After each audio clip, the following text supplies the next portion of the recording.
जराइम के खात्मे के लिए चंद तजावीज़। बुजुर्ग व बरतर हस्ती के कानून को तस्लीम करना।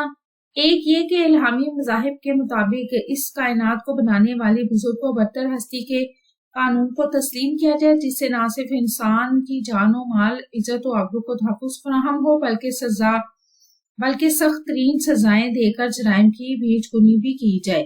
अदल इंसाफ। दूसरा ये कि मजहब में अदल इंसाफ पर जोर दिया गया है।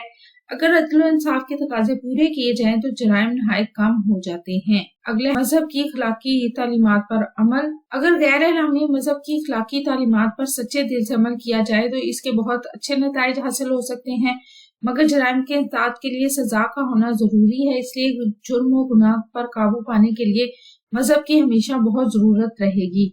मज़ाहिब का गुनाह और जुर्म रोकने में मरकजी किरदार। मज़ाहिब गुनाह और जुर्म को रोकने में मरकजी किरदार अदा करते हैं। मज़ाहिब हमें ये दर्स देते हैं कि आखिरत में हमें अच्छे और बुरे अमाल का हिसाब देना है, तो इंसान इस सजा से बचने और साजगार मौके मिलने पर भी जराइम और गुनाहों से बचने की कोशिश करता है। कुछ कवानीन ऐसे हैं कि एक ज़हीन मुजरिम कानून की गिरफ्त से अपने आप को बचा लेता है। हर कौम को चाहिए कि वैसे कवानीन नाफिज करे जिसमें इंसाफ के तकाजे पूरे हों। ऐसा करने से कोई शक नहीं कि 100% जराइम का खात्मा तो नहीं किया जा सकता, मगर इन्हें बड़ी हद तक कम किया जा सकता है, जिसके नतीजे में एक फलाही मुआशरा कायम हो सकता है जिसमें अमन नजर आता है।